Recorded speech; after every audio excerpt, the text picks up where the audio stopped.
Started here in a second. All right, good morning, everyone. And a reminder to please turn on your cameras during the roll call for attendance. My name is Dan Janicek with MDOT. And at this time, we'll ask that Rebecca and I will start the roll call to determine member participation. Good morning.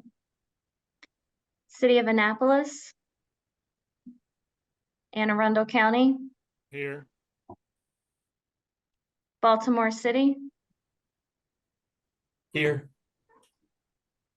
Baltimore County, Here. Carroll County, Harford County, Here. Howard County, Present. thank you. Queen Anne's County,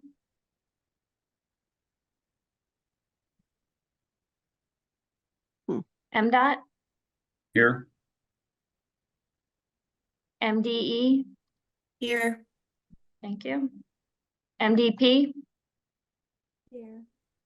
MDOT MTA,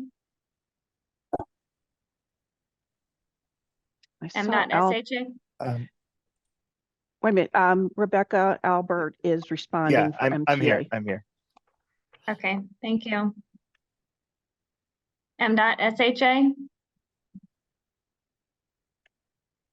Did I miss anyone? Thank you. All right, thanks. All right, so we'll go for approval of minutes. Item 1 on the agenda. Our first item is the approval of minutes in April 2nd meeting. Has everyone had a chance to review the minutes? Yes, and that's a yes.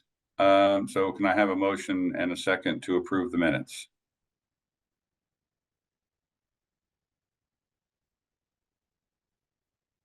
Harford County moves to approve the minutes from the April meeting. Anne Arundel County will second that. Okay, Harford County moves to approve. Anne Arundel for second. All in favor, say aye, please. Aye. Aye. Aye. Aye.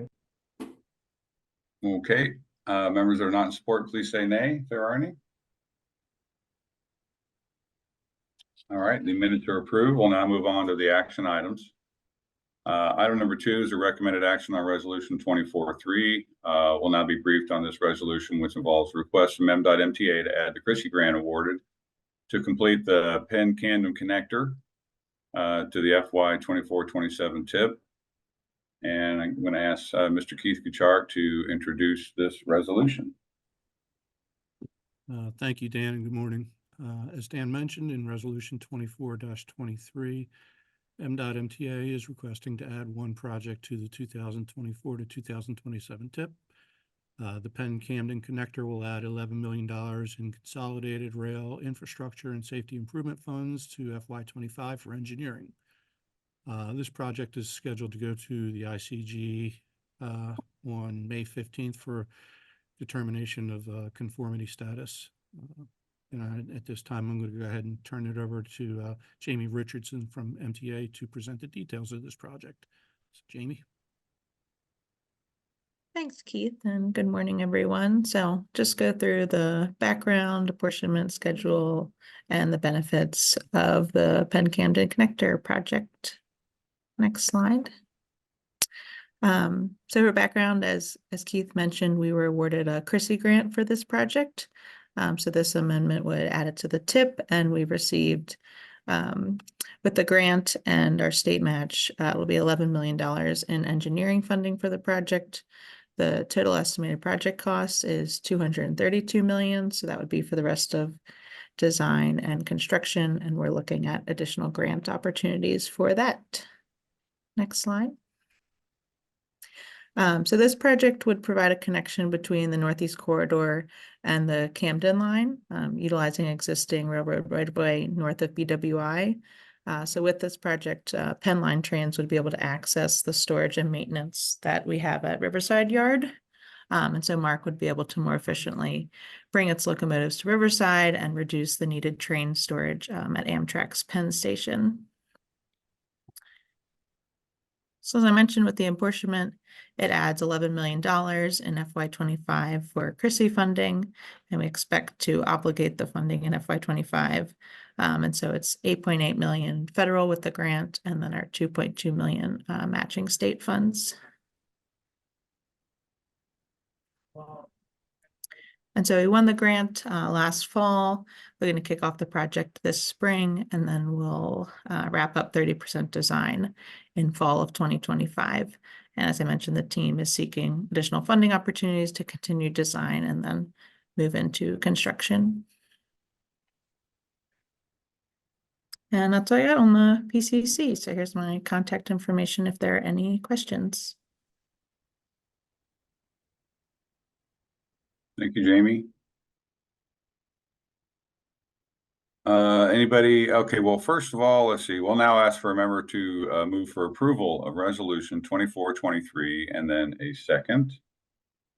Does any technical committee members have any questions or comments on this resolution?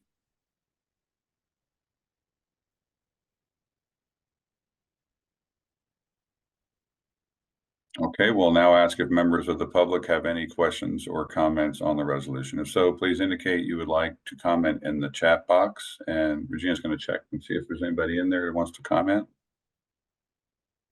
Oops, sorry, clicked the wrong button. No, there's no one in the chat box.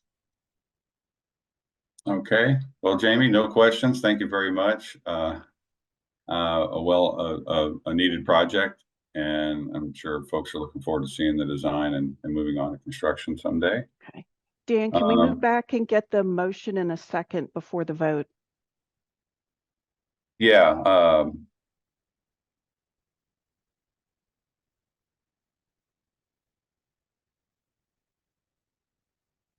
You Yeah. mentioned it, but we didn't get anybody to say motion or a second, so we just need someone to do that.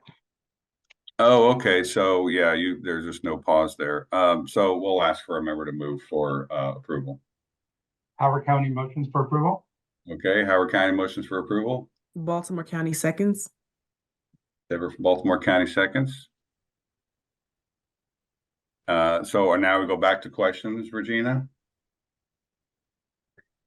Or We can, but right nobody vote? had any. I All think right. we can go to a vote. All right, we'll now vote on the resolution from M.MTA to add the Christie grant awarded to complete the Penn Camden connector to the FY 24-27 tip. When your name is read, please indicate aye or nay. Rebecca, please read down the list of members.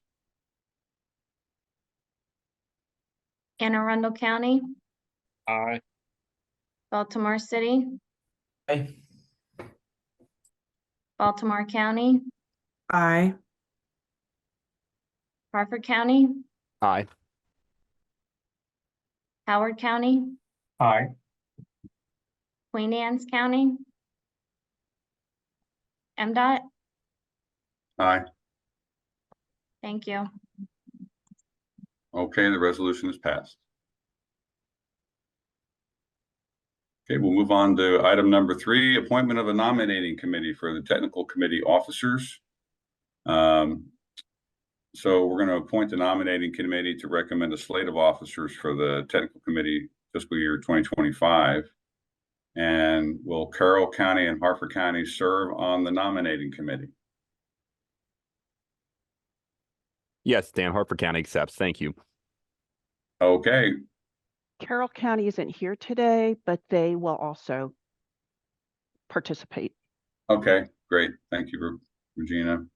We look forward to your suggested slate of officers at the June meeting then. Thank you very much. And here, Sure. Dan, we have a slight deviation from the agenda.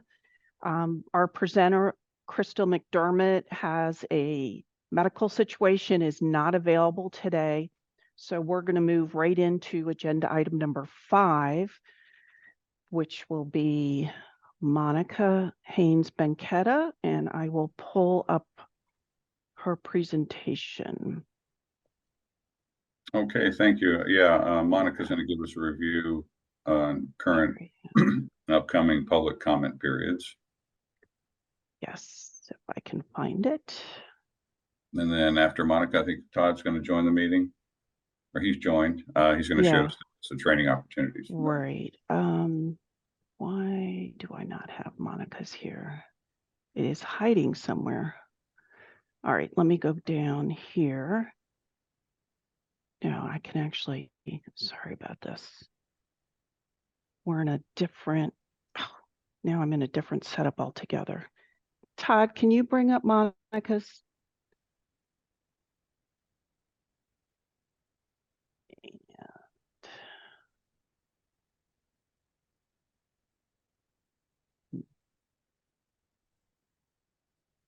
Thank you.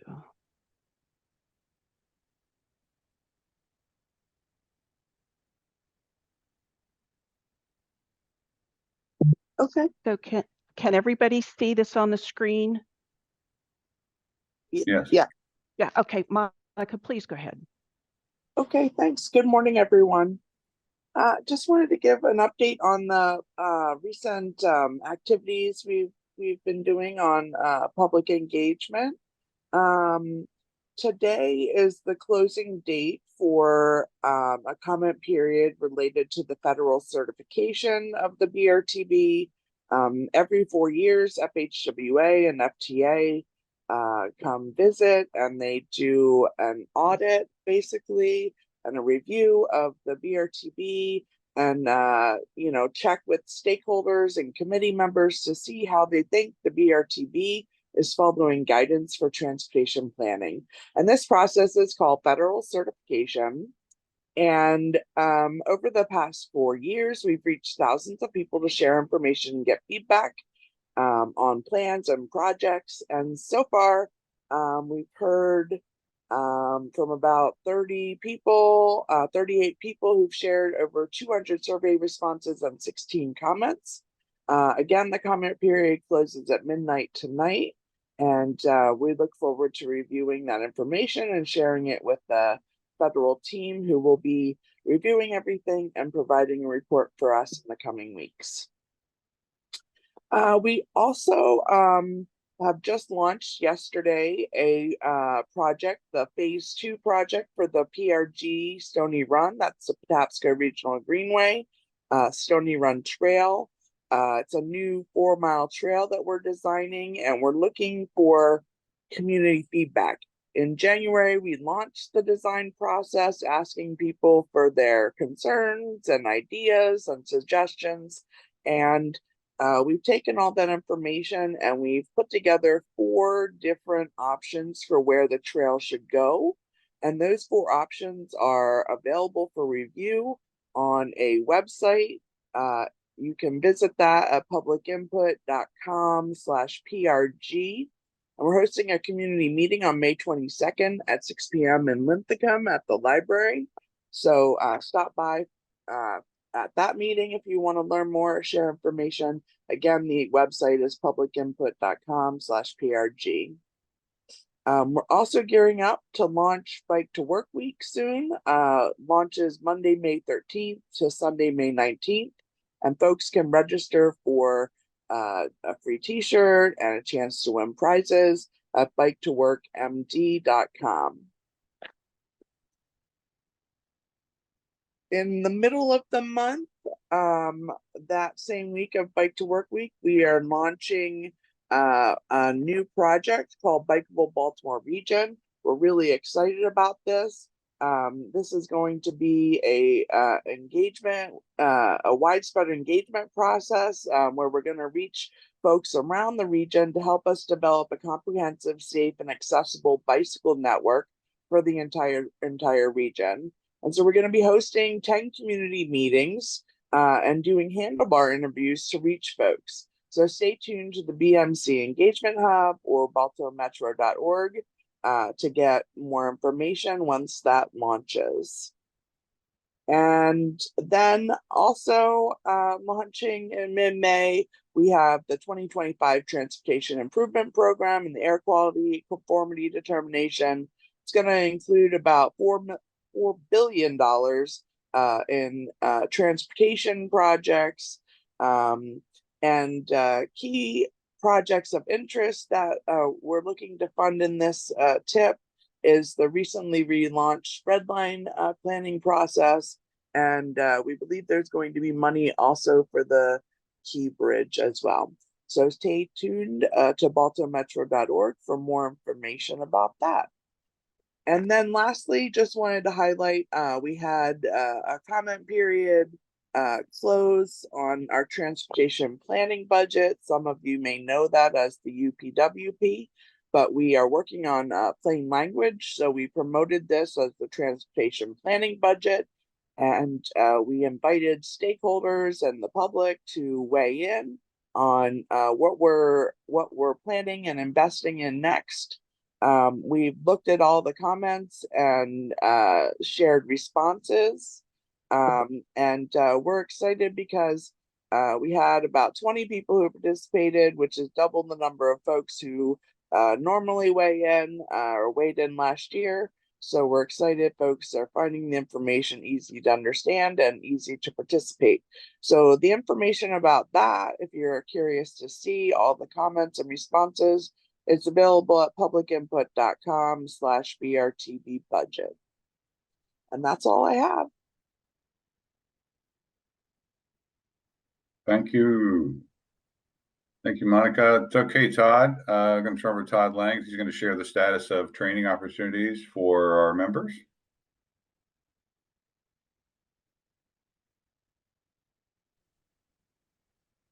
Good morning, everyone. Also in the room with Regina, so hopefully we don't have kind of back and forth between the two of us. But just wanted to share with you over the past couple of years, we've been adding money into our annual work program with a work item that's known as the Transportation Planning Institute.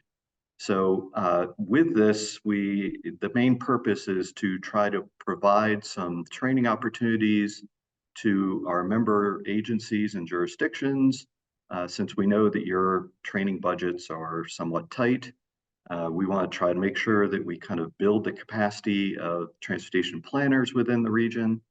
So we're currently working with AMPO, the Association of Metropolitan Planning Organizations, on setting up an online training program where we will start housing some beginner courses on what is an MPO, also looking at federal fund sources to give everyone a little bit better idea as to all the different opportunities to try to kind of tap into federal funding for some of the work that you do at your local jurisdiction or agency.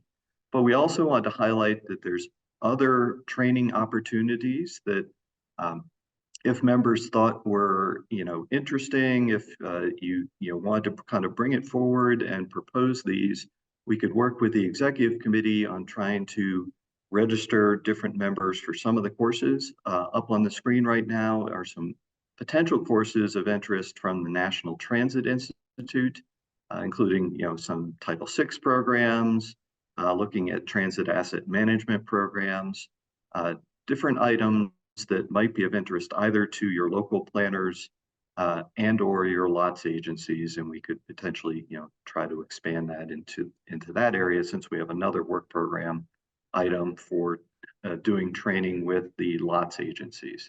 So again, if you have items or different types of courses that you have seen that might be of interest, please contact Regina or myself. We can, as I said, work with the executive committee to try to free up some of those resources that are already approved in our annual work program. And I'll turn it back to Regina just in case there was anything I missed in this topic. We're going to share with members that this is like 4 pages, 5 pages long. It starts with the National Transit Institute. Most of these classes are free. And there's a range of classes, and you can see down on this page, public involvement, transportation planning, and following NTI is the National Highway Institute. They also have a range of classes. Some of theirs are free. Most of these are on demand, although some are in person. And you all can get your own accounts and do this, but feel free to work with us. And if there is interest in a certain kind of class, I would say we could schedule some time for the committee to take it together, perhaps, if you're interested, and then share comments and move forward. So I'll share this list with you. There are links in it. You can go directly to the sites on your own and explore. And so we just wanted to share that with you this morning. Thank you, Regina. Thank you, Todd. I think that's a great thing. I know a lot of us are, stretched in time, not don't know where to look, when to get on training opportunities. We all would like to, get up to speed and on different areas that we're involved in. It's nice to see that there's some also some technical, more planning side of training that we can all get into. So looking forward to getting that information. Yeah. I know it's part of our work program. They want to know, we all have a development plan, even though we're not in trouble. We've sort of given us development plans over the years to, increase our knowledge and whatnot. Does anybody have any questions for Regina or Todd?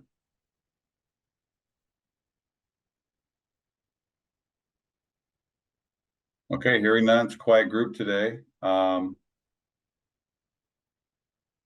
So I think we'll go to other business. The next technical committee meeting will be Tuesday, June 4th. It's another virtual meeting followed by the Congestion Management Committee. Is there any other business to come before the technical committee today? None here. Yep. All right. Hearing no other business, ask for a motion and a second to close this meeting, and then we'll move into a closed session. So moved by Hartford County.